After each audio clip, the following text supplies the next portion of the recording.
In this video, I'm going to be giving my verdict on who I think was the greatest rugby player born every year from 1970 to 2003.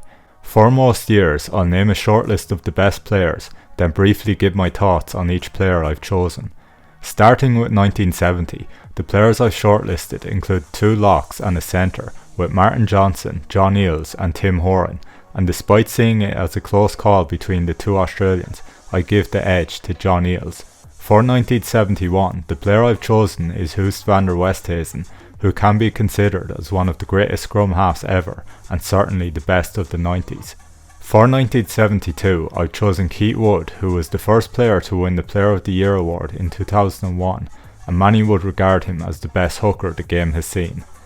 For 1973, I shortlisted three All Blacks with Andrew Mehrtens, Jeff Wilson and Tana Umaga, and the player I've chosen is Andrew Mehrtens. Even though Wilson and Umaga were great players, I feel like they were part of a conveyor belt of All Blacks who started their career on the wing, then were moved to another position before gradually fading out of the team. For 1974, the choice is between Stephen Larkham and Jason Robinson, which is a difficult choice since they played different positions, but were both within the top few greatest players for their respective positions, but I've given the edge to Larkham.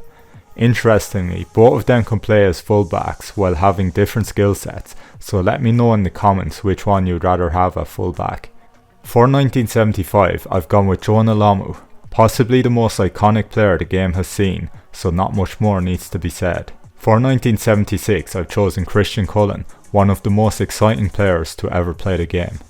For 1977, the choice between Shane Williams, Victor Matfield and Ronan O'Gara, and I'm going to show my appreciation for Shane Williams here by giving him a slight edge over Matfield, which has given the upper hand to the player in the more exciting position. For 1978, I shortlisted Yannick Josian and Doug Howlett, which is a somewhat weaker year compared to the others, but I'm going to go with Doug Howlett, who's still the All Blacks' top try scorer and one of the most lethal finishers ever. For 1979, we have what I consider the greatest depth of any year so far, with the choice being between Brian O'Driscoll, Johnny Wilkinson, Bacchies Botha and Paul O'Connell. I don't think anyone will be too surprised with my choice here, but I've gone with Brian O'Driscoll, giving him the edge over Wilco because I think Wilco was the second greatest ever for his position, while Dricko was the greatest ever in his position. For 1980, we have some serious depth with Richie McCaw, Jerry Collins, George Smith, Emmanuel Hara-Nordike and Rupeni Kaukau-Nibuka. Even though I rank McCaw as number 1 on my greatest flankers video, with George Smith in 4th place, I feel like George Smith was a better rugby player all round, while McCaw was the most accomplished player to play the flanker position, so my choice for 1980 goes to George Smith. For 1981, we have Juan Smith, Thierry Dusautoir, Conrad Smith, John de Villiers and Vincent Clark. This year was really hard to choose between, but I went with Dusautoir, even though all 5 options would have been valid picks.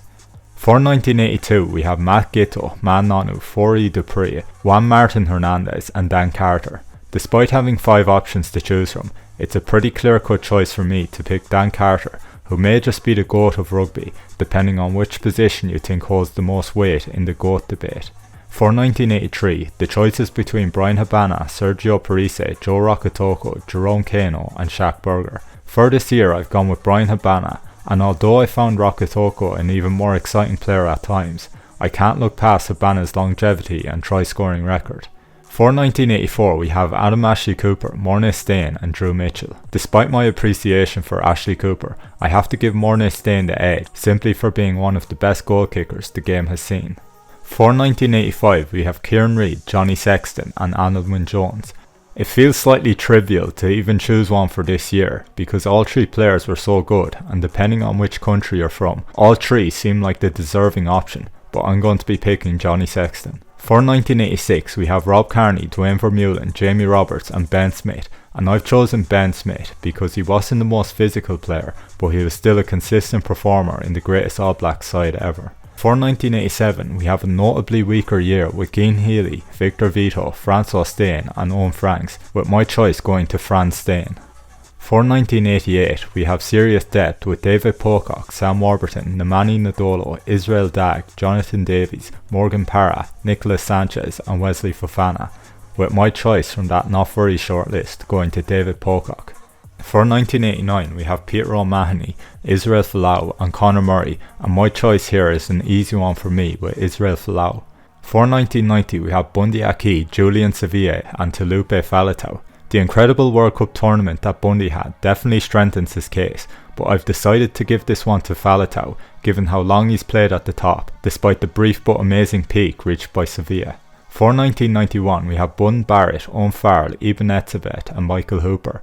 Etzebeth fans may not agree with this one, but I can't look past the two Player of the Year awards that Barrett has won in 2016 and 2017, so my selection goes to him.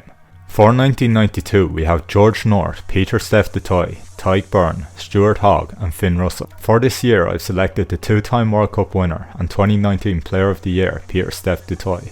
For 1993 we have Ardie Savea, Cheslin Colby and Josh van der Fleer, and after capping off another great season with the Player of the Year award for 2023, my choice goes to Ardie Savea. For 1994 we have Maro Itoje, Handré Pollard, Gail Fickou, Malcolm Marx and Richie Mo'unga, and my choice goes to Malcolm Marx since he's probably been the best player in this position for the past 5 years when he's been fit. For 1995 we have Gary Ringrose and Thomas Ramos, and although Ramos has been playing great in the past couple of seasons, I feel like Ringrose has been consistently great for the past 5 or 6 years, so he gets the nod. For 1996 we have Hugo Keenan, Damien Penaud and Antoine Dupont, and while there's no weak option here, I think it's a pretty easy choice to select Antoine Dupont as the best of the three.